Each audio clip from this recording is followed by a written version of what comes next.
सो hey everyone, आप सभी का फिर से स्वागत है मेरे चैनल क्रेजी एक्सप्लेनर में। तो आज हम फिर से आ चुके हैं बुक ऑफ एस्पर का एक नया एपिसोड लेके।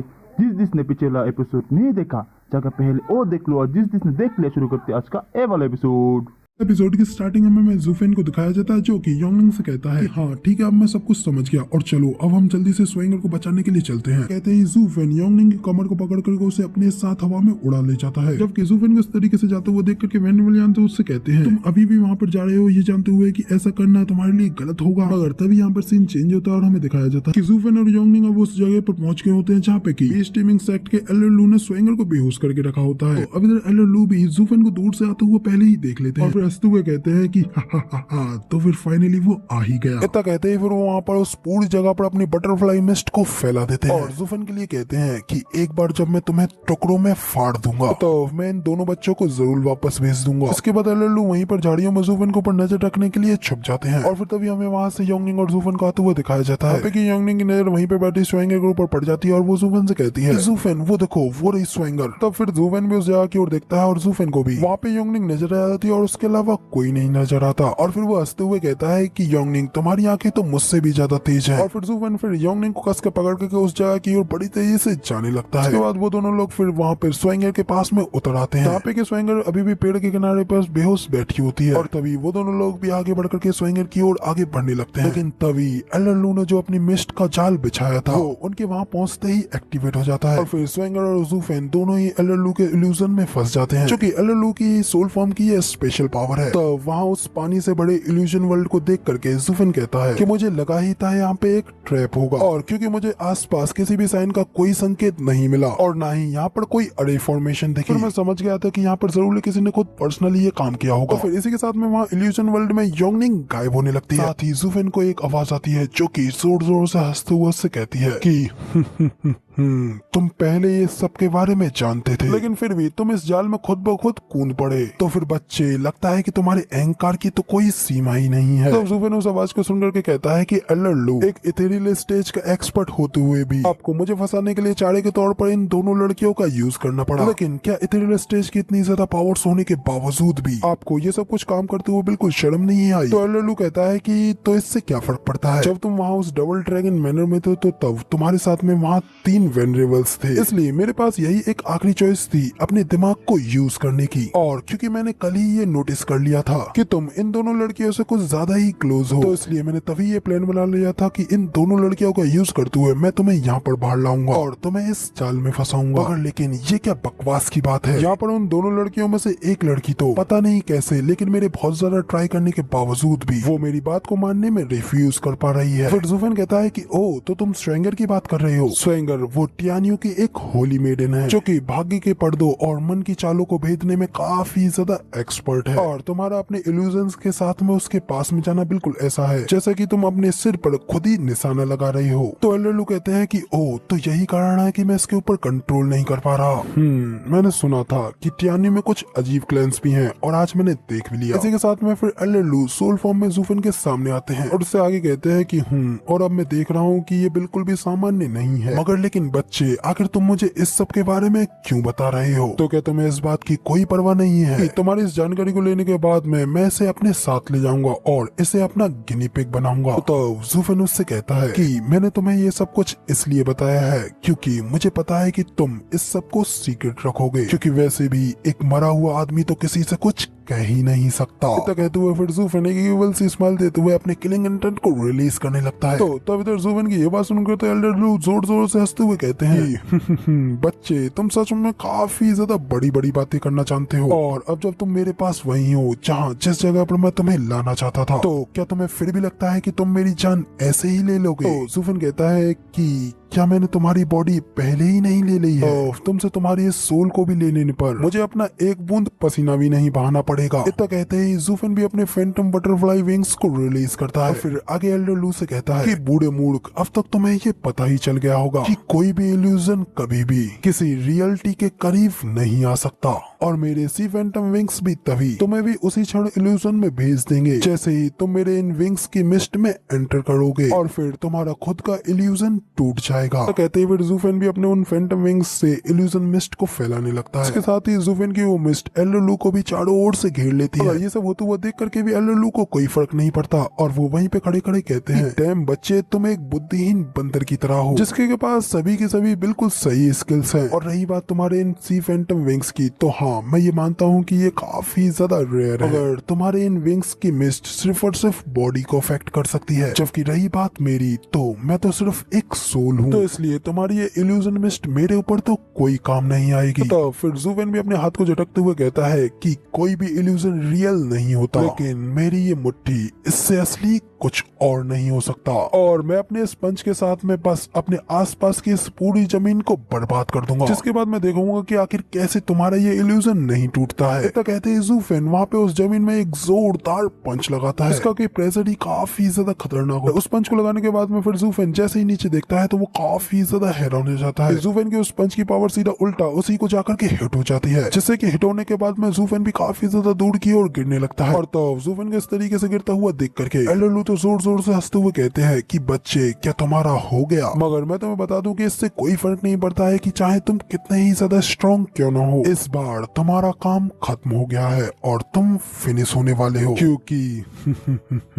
ये मेरी दुनिया है जो कि तुम्हारे लिए एक नर्क से भी ज्यादा बढ़कर है। कहते हैं एल्डरलू वहाँ पर ज़ूफेन को एक और इल्यूजन में डाल देते हैं, जहाँ पे कि ज़ूफेन अब एक तालाब में खड़ा होता है, जिसका कि रंग खून की तरह लाल होता है और वो पूरी जगह एकदम हेल की तरह दिख रही होती है। फिर तभी वहाँ उस जगह पर कोई ज़ूफेन को आवाज लगाता है कि ज़ूफेन, हमें हमारी जिंदगी वापस करो। और तभी दिखाया जाता है कि वो आवाज एल्डरलू के उन्हीं डिसाइपल्स की होती है, जिन्हें कि ज़ूफेन ने अपने सिर्फ एक ही पंच में मार डाला था। एल्डरलू के इल्यूजन में उस खूनी पानी से ज़ॉम्बीज की तरह बाहर निकलते हैं और ज़ूफेन की ओर आगे बढ़ते हुए कहते रहते हैं कि ज़ूफेन, हमें हमारी जिंदगी वापस करो। तभी हमें ज़ूफेन की ओर दिखाया जाता है, जो कि वो भी ये सब कुछ देख करके काफी ज्यादा घबरा गया होता है और कहता है कि नहीं नहीं, ऐसा नहीं हो सकता, ये एक इल्यूजन है, मैंने तो तुम सभी को पहले ही मार डाला है। तभी ये सब कहते हुए ज़ूफेन उन लोगों को पंच लगाने के लिए आगे बढ़ ही रहा होता है कि तभी ज़ूफेन के पीछे ज़ॉम्बी की शक्ल में हुईज़िया बाहर निकलता है और फिर वो बाहर निकलते ही अपना एक बड़ा सा मुंह फाड़ता है और फिर ज़ूफेन के उस हाथ को जोरों से काट लेता है। और तभी दिखाया जाता है कि बाकी सभी ज़ॉम्बीज भी एक एक करके ज़ूफेन को चारों ओर से काटने लगते हैं, जिसके बाद ज़ूफेन चिल्लाते हुए कहता है कि नहीं, ये सब कुछ सिर्फ और सिर्फ एक इल्यूजन है, ये असली नहीं है, ये बिल्कुल भी असली नहीं है। और तभी हमें ज़ूफेन को रियल वर्ल्ड में दिखाया जाता है, जहाँ पे कि वो भी स्वेंगर के साइड पर उस पेड़ के किनारे बेहोश होता है और एल्डरलू अपनी मिस्ट का यूज करते हुए अभी भी उसे अपने इल्यूजन में रखते हैं और जोर जोर से हंसते हुए कहते हैं कि तुमने बिल्कुल सच कहा, ये एक इल्यूजन है, मगर जब कोई मेरे इल्यूजन्स में मारा जाता है तो वो इस असली वर्ल्ड में भी मारा जाता है। बेवकूफ बच्चे, तुम शुरुआत से ही बिल्कुल गलत थे। मेरी सोल फॉर्म एक ड्रीम बटरफ्लाई की है और मैं लोगों को उनके भयानक सपनों में भेजता हूँ, ना कि किसी इल्यूजन में। और इसमें कोई फर्क नहीं पड़ता है कि तुम चाहे इसमें कुछ भी करो, मगर कुछ भी तुम्हारी मदद नहीं कर सकता, कि मैं ही हूँ जो तुम्हारे उन सभी नाइटमेयर्स को कंट्रोल करता हूँ, क्योंकि मेरी उस दुनिया का भगवान सिर्फ मैं ही हूँ, जो कि वहाँ पे होने वाली हर एक चीज के ऊपर अपना कंट्रोल करता है। और मैं तुम्हें उस दुनिया में भेजूंगा जिसमें कि तुम हमेशा ही परेशान और सफर करोगे, और तब तुम्हें पता चलेगी मेरे डिसाइपल्स को मारने की कीमत। तो मेरे डिसाइपल्स को मारने की सजा के तौर पर मैं तुम्हें उस दुनिया में इतना ज्यादा सफर करवाऊंगा जिसके बारे में तुमने कभी सोचा ही नहीं होगा, इसलिए अब तुम हेल में जाकर के मरो। इतना कहते हुए एल्डरलू ज़ूफेन को अटैक करने के लिए अपने हाथ को आगे बढ़ाते हैं और फिर हमें दिखाया जाता है कि एल्डरलू का वो हाथ ज़ूफेन के सीने के अंदर घुस गया होता है। इसके बाद एल्डरलू जोर जोर से हंसते हुए कहते हैं कि बास्टर्ड, अब मैं तुम्हारे इस दिल को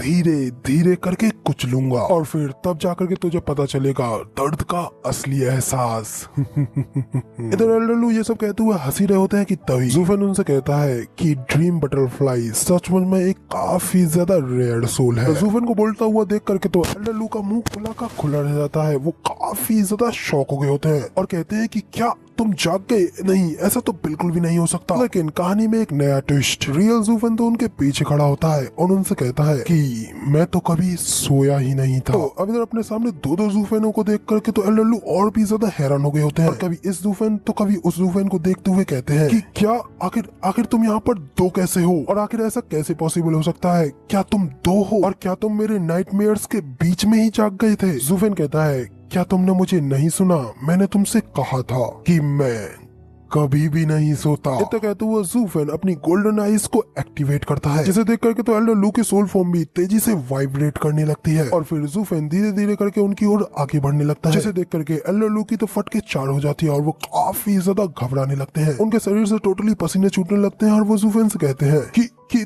तो क्या ये सब कुछ सिर्फ और सिर्फ एक इल्यूजन है? तो तुम्हारे कहने का मतलब है कि यहाँ पर जो ट्रैप में गिरा है वो कोई और नहीं बल्कि मैं खुद ही हूँ। ज़ूफेन हंसते हुए कहता है कि बेवकूफ बूढ़े, तो तुमने गैस कर ही लिया। यहाँ तक कि मैंने तुम्हें तुम्हारे नाइटमेयर्स को अनलिस्ट करने से पहले ही तुम्हें अपने इल्यूजन्स में डाल दिया था, और जैसा कि तुमने कहा ये मेरी दुनिया है और जो यहाँ पर मरने वाला है वो तुम हो। तो ज़ूफेन की बात सुनने के बाद तो एल्डर लू और भी ज्यादा हैरान होते हुए कहते हैं ये तो नामुमकिन है, आखिर तुमने मुझे कब ढूंढ लिया? मैं छुपा हुआ था। तो ज़ूफेन मन में कहता है ब्लडी बेबी ने इस ओल्ड कोड को मेरे आने से पहले ही ढूंढ लिया था, तो शुरुआत से ही ये सब कुछ सिर्फ और सिर्फ मेरा इल्यूजन ही था। तो ये सब अपने मन में कहते हुए ज़ूफेन एल्डर लू को कुछ नहीं बताता और वहाँ से गायब होते हुए कहता है कि तुम्हें ये जानने की जरूरत नहीं है। इसी के साथ वहाँ पे ज़ूफेन के गायब होते ही ज़ूफेन को उस इल्यूजन वर्ल्ड में उसकी एक बड़ी सी गोल्डन आइज अपीयर होती है और फिर ज़ूफेन एल्डर लू से कहता है कि एल्डर लू, इससे कोई फर्क नहीं पड़ता है कि चाहे तुम्हारे नाइटमेयर्स कितने भी ज्यादा ग्रेट क्यों ना हो, वो सब कुछ किसी टारगेट किसी लक्ष्य के बिना बिल्कुल ही यूजलेस है और मेरे इस मिराज वर्ल्ड से बच करके निकलना बिल्कुल ही इम्पॉसिबल है। ज़ूफेन के तक कहते ही एल्डर लू के पीछे कई सारे गोल्डन ड्रैगन्स अपीयर होते हैं और एल्डर लू को चारों ओर से घेर करके उसके ऊपर हमला करने लगते हैं, जो देख करके तो एल्डर लू काफी ज्यादा घबराते हुए कहता है कि ये क्या, ये तो आखिर तुम क्या कर रहे हो? तो ज़ूफेन कहता है कि तुम भी तो यही करना चाहते थे, है ना? और मैं भी तुम्हें अपने इस इल्यूजन में तुम्हें मौत का एहसास कराऊंगा। तो एल्डर लू चिल्लाते हुए कहते हैं क्या तुम इस डबल ड्रैगन मैनर में किसी को मारने की हिम्मत करोगे? तो फिर ज़ूफेन हल्के से स्माइल करते हुए कहता है कि जब तुम ये कर सकते हो तो मैं क्यों नहीं, और अगर तुम मुझे मारना चाहते थे तो क्या मैं तुम्हारे इस एहसान को तुम्हें वापस नहीं चुका सकता? अब क्या मैं तुम्हारे इस फेवर को वापस करूं? तो बेवकूफ बूढ़े, एक बदलाव के लिए हजारों ड्रैगन्स द्वारा कुचले जाने का एहसास चखो। तो कहते ही ज़ूफेन के इल्यूजन में कई सारे ड्रैगन्स एल्डर लू की सोल बॉडी के ऊपर चारों ओर से हमला करते हुए उन्हें खाने लगते हैं, जैसे कि तो रियल वर्ल्ड में भी एल्डर लू की हालत बुरी तरीके से खराब होने लगती है। उसे बिल्कुल ऐसा एहसास हो रहा होता है कि हकीकत में वो ड्रैगन्स उसे खा रहे हैं, जबकि ज़ूफेन अभी भी अपनी गोल्डन आइज को एक्टिवेट करते हुए एल्डर लू को अभी भी उन इल्यूजन्स में काफी ज्यादा दर्द पहुंचा रहा होता है। लेकिन तभी अगले ही पल ज़ूफेन काफी ज्यादा शॉक हो गया होता है, क्योंकि अचानक से एक पीछे से आवाज आती है जो कि उससे कहती है ओह, तुमने तो लू को इतनी आसानी से पकड़ लिया। तो इस आवाज को सुनकर तो इधर ज़ूफेन जल्दी से पीछे की ओर मुड़ता है और उसकी ओर देखने लगता है। तो वो बंदा एल्डर लू की हालत को देख करके हंसते हुए कहता है कि उसे वही मिला जो कि वाकई में उसे मिलना चाहिए था। अब इसी के साथ में हमें उस बंदे की ओर दिखाया जाता है जो कि कोई और नहीं बल्कि डबल ड्रैगन मैनर के दो एक्सीलेंट्स में से एक एक्सीलेंट हायरन होते हैं, जो कि आगे ज़ूफेन से कहते हैं कि बच्चे, तुम्हारे पास सच में काफी ज्यादा अच्छी स्किल्स हैं। तो अब मैं ये क्लियरली देख पा रहा हूँ कि आखिर कैसे तुमने इसकी पूरी टीम को खत्म कर डाला, और तुम्हारी ये सब कुछ प्रतिभा को देखने के बाद मुझे पता चल रहा है कि लोअर 3 सेक्टर की स्टेज तुम्हारी पावर्स को शो कराने के लिए बहुत ही ज्यादा छोटी है। इधर ज़ूफेन ने क्योंकि पहले उस बंदे को कभी नहीं देखा होता है, ज़ूफेन उसे सीरियसली तरीके से देखते हुए अपने मन में कहता है कि ये फैक्ट वो मेरे पीछे इतने ज्यादा करीब आ गया लेकिन फिर भी मैं उसे नोटिस नहीं कर पाया। उसकी ये चीज उसकी पावर्स के बारे में बहुत कुछ बताती है। इसके अलावा इस पर्सन को देख करके मुझे वही सेम फीलिंग्स महसूस हो रही हैं जो फीलिंग्स मुझे तब डैन किंग शैन से मिल करके हुई थी। इधर ये सब कहने के साथ ही ज़ूफेन एल्डर लू को अपने इल्यूजन से बाहर निकाल देता है। इल्यूजन से बाहर निकलते ही एल्डर लू वहाँ पे सबसे पहले एक्सीलेंट को देखते हैं और जल्दी से अपना मुंह फाड़ते हुए कहते हैं कि एक्सीलेंट हायरन, एक्सीलेंट, आप बिल्कुल एकदम सही टाइम पर आए हैं। इस लड़के ने आपके डबल ड्रैगन मैनर में हत्या का प्रयास करने का साहस किया है, इसलिए एक्सीलेंट प्लीज उसे एक काफी बड़ी सजा दीजिए। अब इधर एल्डर लू की बात सुन के ज़ूफेन उनसे पूछता है कि क्या कहा एक्सीलेंट हायरन? एल्डर लू कहते हैं कि कमीने बच्चे, अब तू यहाँ पर खत्म होने वाला है, और तो यहाँ तक कि यहाँ पर ग्रेट एक्सीलेंट हायरन को भी नहीं जानता है। ये डबल ड्रैगन मैनर के एक्सीलेंटों में से एक वेस्टर्न लैंड के peak demonic cultivator excellent Hiren है। तो अब एल्डर लू की ये बात सुनकर के तो ज़ूफेन भी थोड़ा शॉक हो गया होता है और फिर वो एक्सीलेंटेड हायरन को देखते हुए कहते हैं कि क्या कहा, ये डबल ड्रैगन के एक्सीलेंटेड है? तो अब ज़ूफेन को तो एक्सीलेंट हायरन भी कहते हैं कि बच्चे, तुम्हें घबराने की बिल्कुल जरूरत नहीं है, क्योंकि मैं यहाँ पर तुम्हारे लिए नहीं आया हूँ, इनफैक्ट मैं तो यहाँ पर तुम्हारी मदद करने के लिए आया हूँ। एक्सीलेंट हायरन की ये बात सुनकर के तो एल्डर लू की फट के 4 नहीं बल्कि 64 हो जाती है और वो घबराते हुए कहते हैं कि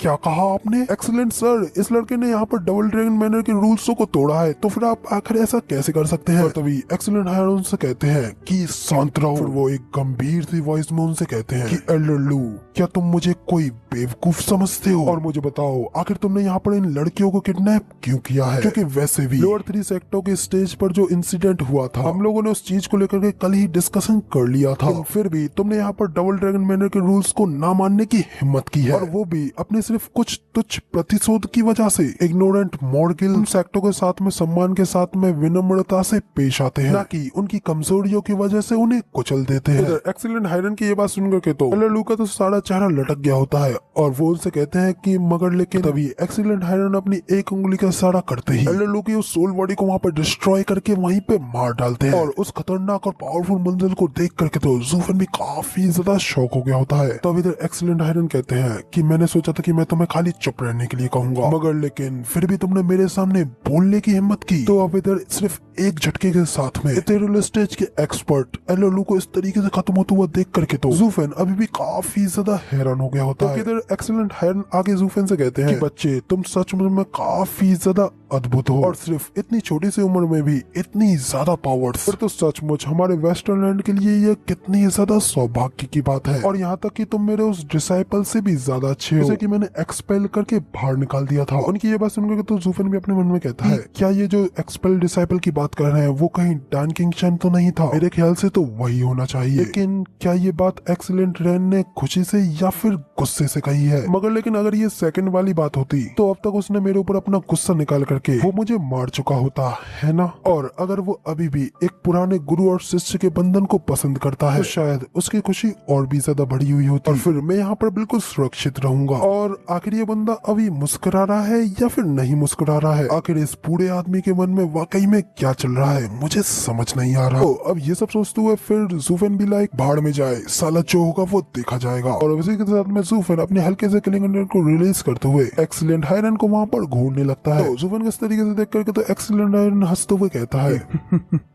बच्चे, तुम्हें इतना ज्यादा पैनिक करने की जरूरत नहीं है। मैंने तुमसे पहले यहाँ पर कहा तो था कि मैं यहाँ पर तुम्हारे लिए नहीं आया हूँ। और क्या तुमने अभी अभी नहीं देखा कि कैसे मैंने तुम्हारे लिए उस बूढ़े आदमी को मार डाला? तो अब इससे अधिक तो मुझे कुछ भी स्पष्ट करने की जरूरत नहीं है कि मैं तुम्हारी साइड पर हूँ। एक्सीलेंट हायरन की ये बात सुनने के बाद तो ज़ूफेन पहले तो अपने मन में कहता है कोई भी तुम्हारी इस बात के ऊपर विश्वास नहीं करेगा। बाहर से ज़ूफेन हायरन से कहता है कि एक्सीलेंट, आपको मुझे बचाने के लिए बेहद बेहद शुक्रिया। तो एक्सीलेंट हायरन कहते हैं कि ठीक है, फिर तुम एक काफी ज्यादा सतर्क बच्चे हो, और मैंने तुमसे पहले ही कहा था कि मैं यहाँ पर तुम्हारी मदद करने के लिए आया हूँ, लेकिन ये सब कुछ तो बिल्कुल व्यर्थ ही हो गया। जबकि इधर ज़ूफेन एक्सीलेंट से कहता है कि एक्सीलेंट सर, अब अगर यहाँ पर कुछ भी नहीं है तो अब आगे कुछ भी कहे बिना मैं यहाँ से जा रहा हूँ। तो कहते हुए ज़ूफेन सीधा पीछे मुड़ते हुए वहाँ से जाने लगता है। पीछे से एक्सीलेंट हायरन ज़ूफेन को चिल्लाते हुए कहते हैं कि वापस आओ। और फिर आगे वो ज़ूफेन से कहते हैं, क्या मैं तुम्हें इतना ज्यादा डरावना दिख रहा हूँ जो कि तुम इस तरीके से यहाँ पर इतनी जल्दी में भाग रहे हो? ज़ूफेन कहता है कि एक्सीलेंट सर, क्या आपने अभी नहीं कहा था कि आप यहाँ पर मेरी मदद करने के लिए आए हैं? तो अब जब आपने मुझे बचा लिया है और रियल कल्प्रिट भी मारा गया है, तो फिर एक्सीलेंट, अब आखिर आप मुझसे और क्या चाहते हैं? तो एक्सीलेंट हायरन कहते हैं, बच्चे, क्या तुम यहाँ पर बस भागने के बारे में ही सोचते रहोगे? मैं यहाँ पर स्पेशली तुम्हें बचाने के लिए आया हूँ, जबकि तुम बस सीधा यहाँ से जल्दी में जाने के लिए सोच रहे हो। इस सबसे क्या तुम्हें लगता है कि तुम बिल्कुल सही कर रहे हो? ज़ूफेन कहता है कि सर एक्सीलेंट, ये आप ही हैं जिसने कि ये कहा था कि आप यहाँ पर बिना किसी कारण के आए हैं, और वैसे भी अगर आपने यहाँ पर अपना कोई अभिनय किया होता या ना किया होता, फिर भी मैं अपना ख्याल यहाँ पर रख ही लेता। फिर भी आपके इतनी ज्यादा चिंता के लिए शुक्रिया। कैसे भी मैं आपके इस फेवर को रिटर्न नहीं कर सकता। साथ ही ज़ूफेन अपने मन में कहता है कि ये ओल्ड मैन जरूरी किसी न किसी बात के लिए तो मेरे पास आया होगा, और ना वो ये बात इस तरीके से बार बार नहीं लाता। दूसरे शब्दों में उन्होंने इस कार्रवाई का डिसीजन तो कर ही लिया है, लेकिन अब इसे टाला भी नहीं जा सकता। तो तभी इधर फिर से एक्सीलेंट हायरन की ओर दिखाया जाता है, जो कि आगे ज़ूफेन से कहते हैं कि मैंने यहाँ पर तुम्हारी एल्डर लू से डील करने में मदद की है। तो इसका यहाँ पर सीधा सीधा मतलब तो यही है कि मैंने यहाँ पर तुम्हारी मदद की है, और ये बिल्कुल भी किसी तरीके की हस्तक्षेप करने वाली चीज तो नहीं है, क्योंकि अगर वो तुम्हारे हाथों से मरा होता फिर तो पूरा का पूरा बीस्ट टीमिंग सेक्ट ही तुम्हारे पीछे पड़ जाता। मगर अब जब ये खुद मैंने किया है और ये सब कुछ मैंने रूल्स के अकॉर्डिंग ही किया है, तो फिर अब बीस्ट टीमिंग सेक्ट की मेरे आगे कुछ भी कहने की हिम्मत नहीं होगी। तो ज़ूफेन कहता है कि लेकिन फिर भी वो मेरे ऊपर ही गुस्सा निकालेंगे। तो फिर आखिर इन दोनों बातों में क्या ही फर्क है? और जब तक आप बीस्ट टीमिंग सेट का लेवल नहीं बढ़ा लेते तब तक हमारे पास में बात करने के लिए कोई रीजन नहीं है और हम इस तरीके से एहसान वापस नहीं कर सकते। एक्सीलेंट हायरन हंसते हुए कहते हैं कि जब मेरे प्रीसियस डिसाइपल ने वेस्टरलैंड को स्टेबल करने के लिए कहा था तब भी मैंने अपने उस प्रीसियस डिसाइपल की बात को नहीं माना था। जब मैंने उसके लिए ही नहीं किया तो तुम्हें क्या लगता है कि मैं ये तुम्हारे लिए करूंगा? ज़ुफेन सीधा वहाँ से मुड़ करके जाते हुए कहता है कि तो ठीक है, फिर अब यहाँ पर कोई भी एहसान वापस नहीं होंगे, इसलिए मैं यहाँ से जा रहा हूँ, बाय। तो कहते हुए ज़ुफेन वहाँ से जाने लगता है। तो फिर से एक्सीलेंट हायरन चिल्लाते हुए कहते हैं रुको, वापस आओ, मेरे पास तुम्हारे लिए कुछ है। तो ज़ुफेन स्माइल करते हुए अपने मन में कहता है कि बस अब इतना ही काफी है और अब मुझे यहाँ पर इससे डरने की कोई जरूरत नहीं है। तो अब ज़ुफेन को रुकता हुआ देख कर एक्सीलेंट हायरन उससे कहते हैं अच्छे, क्या तुम पहले अपनी इन चीजों को करना बंद करोगे? और मैं यहाँ पर तुमसे दुनिया भर की चीजों की मांग नहीं कर रहा हूँ, मैं तो बस यहाँ पर तुम्हें बैन करने की बात कर रहा हूँ और अब तुम लोअर 3 सेक्टरों के बीच और मिडिल 3 सेक्टरों के बीच में फाइट नहीं लड़ोगे और बस सिर्फ इतना ही है। तो ये सुनकर तो ज़ुफेन भी कहता है कि क्या बस इतना ही, और आप लोगों ने ये डिसाइड भी कर लिया और वो भी मुझसे पूछे बिना ही? तो एक्सीलेंट हायरन कहते हैं कोई भी रोल ओवर कंपनसेटिंग नहीं होता और डबल ड्रैगन गैदरिंग को हमेशा से ही 9 सेक्टरों की अप्रूवल प्राप्त थी और इससे भी ज्यादा इम्पोर्टेंट बात तो यह है कि ये कार्य बिल्कुल निश्चितता के साथ किया गया और हालांकि तुमने कोई गलती नहीं की थी लेकिन फिर भी हमें बिना किसी रियल आधार के तुम्हारे ऊपर ये प्रतिबंध, ये बैन लगाना पड़ रहा है, वरना तो इस सबसे हमारी रेपुटेशन में काफी ज्यादा फर्क पड़ेगा क्योंकि तुम सच में बहुत ज्यादा ही ताकतवर हो और वो भी इतना ज्यादा कि अब तुम मिडिल 3 सेक्टरों के जीनियस की लिमिट से भी कहीं गुना पार निकल चुके हो। इसलिए अब अगर तुम वहाँ पर स्टेज पर उनके सामने खड़े रहोगे तो फिर तो तुम्हारा सामने वाला ओपोनेंट तो वैसे ही अपने पैर पीछे ले लेगा और स्टेज पर जाने की हिम्मत भी नहीं करेगा, जिसकी की वजह से तो हम सेक्टरों की ट्रू पोटेंशियल को भी मेजर नहीं कर पाएंगे और फिर हमारा ये सब कुछ तो बिल्कुल मीनिंगलेस रह जाएगा। इसलिए हम चाहते हैं कि तुम उन स्टेजेस से अपने आप को पीछे हटा लो और ये सब कुछ केवल तब तक रहेगा जब तक सुपीरियर 3 सेक्टरों की फाइट्स स्टार्ट नहीं हो जाएंगी, लेकिन उस समय तक आपके स्टेज पर ना होने की वजह से तुम्हारे डीमन स्कैमिंग सेक्ट को थोड़ा लॉस तो होगा ही। तभी ज़ुफेन में उनसे पूछता है कि आखिर आपको कैसे पता चला कि हमारे टारगेट सुपीरियर 3 सेक्ट है? तो एक्सीलेंट हायरन हंसते हुए कहते हैं कि आपके पूरे डीमन स्कैमिंग सेक्ट की स्ट्रेंथ ही इस बात को क्वालिफाइड करती है, तो इसलिए इसमें सोचने वाली तो कोई बात ही नहीं है। तो ज़ुफेन उनसे कहता है इससे कोई फर्क नहीं पड़ता है कि मैं इसमें खेलता हूँ या नहीं, लेकिन इस सब चीज की मेन बात तो ये है कि आखिर मुझे सब में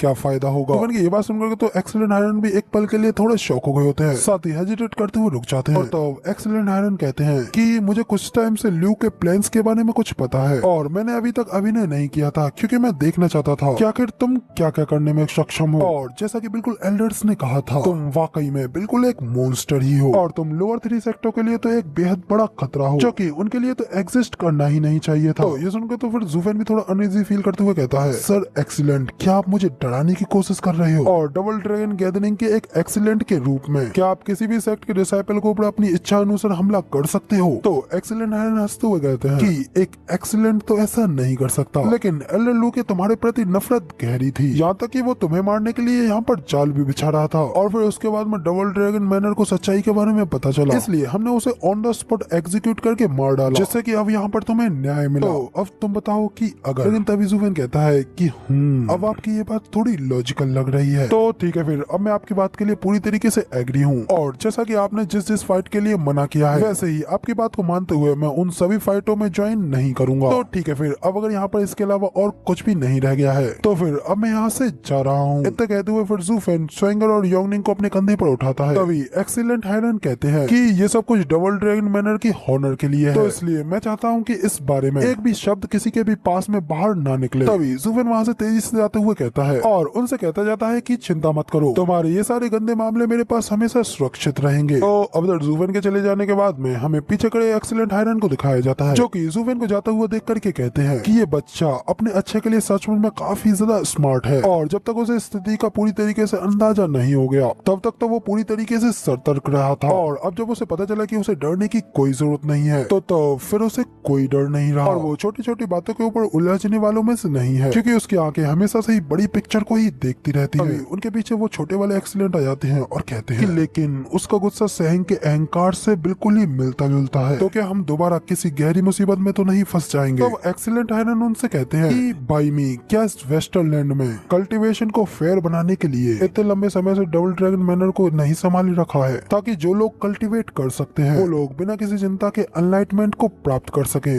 लेकिन जैसे जैसे समय बीतता गया वैसे वैसे अधिक से अधिक लोग रिसोर्सेज के ऊपर ध्यान देने लगे, जबकि ट्रू कल्टीवेटर्स तो दिन प्रतिदिन कम होते गए। और ये सब कुछ तो ज्यादातर डेमोनिक और राइटियस कल्टीवेटर्स के साथ होता रहता है। वो सभी के सभी लोग बेहद ही ज्यादा लालची हो चुके हैं और कल्टीवेशन के मूल सिद्धांतों को भूल चुके हैं, जैसा कि बिल्कुल हमने किया। और इस वेस्टरलैंड को एक सुंदर स्थान बनाने के लिए हमने अपने प्रीसियस डिसाइपल को इससे बाहर निकाल दिया और युगों युगों तक किसी ऐसे दुर्लभ और रेयर तरीके से घटित होना जो कि पूरी तरीके से अपने लक्ष्य की ओर ही परस्यूड हो, और वो व्यक्ति सिर्फ और सिर्फ हमारा डिसाइपल ही था। लेकिन फिर भी हमें उसकी आकांक्षाओं को क्यों कुचलना पड़ा। तब एल्डर बाइमी कहते हैं कि मेरे ख्याल से अब हम वो कल्टीवेटर्स नहीं रहे जो कि हम पहले रहा करते थे, और अब हम इस वेस्टरलैंड को डबल ड्रैगन एक्सीलेंट के तौर पर कंट्रोल करते हैं। और जैसे जैसे ये वेस्टरलैंड बदला वैसे ही हम भी बदल गए। एल्डर हायरन हंसते हुए कहते हैं कि इसमें कोई आश्चर्य नहीं है कि सेंग ने हमें इतनी जल्दी सरपास करके पीछे छोड़ दिया, और हमने इन सदियों में मुश्किल से ही कोई कदम उठाया होगा, क्योंकि हम लोग तो पहले ही उस सच्चे मार्ग से भटक चुके हैं। और अब जब हम ऐसे ही किसी और व्यक्ति से मिल चुके हैं तो क्या अब हम फिर वही काम करेंगे। अब एक्सीलेंट बायरन की इस बात के ऊपर तो एक्सीलेंट बाइमी भी शांत हो जाते हैं और आगे कुछ नहीं कहते और बस सीधा वहाँ से मुड़ करके जाने लगते हैं। तभी एक्सीलेंट हायरन कहते हैं कि अगर सेंग वापस आ जाता है तो मैं उसे उसकी स्वॉर्ड वापस देना चाहूंगा। तो एक्सीलेंट बाइमी कहते हैं कि उसे अपनी एस्पिरेशन, अपनी आकांक्षाओं को फॉलो करने दो। गाइस, वीडियो पसंद आई हो तो यार एक लाइक कर देना, साथ ही कमेंट करके मुझे जरूर बताना कि आखिर आप लोगों को हमारा ये वाला वीडियो का एक्सप्लेनेशन कैसा लगा। और चैनल पर नए हो और आगे भी ऐसी ही अमेजिंग एपिसोड्स को देखना चाहते हो तो इस चैनल को सब्सक्राइब जरूर से कर देना। शुक्रिया। जिसके बाद मिलते हैं किसी और नई वीडियो में, तब तक के लिए बाय बाय।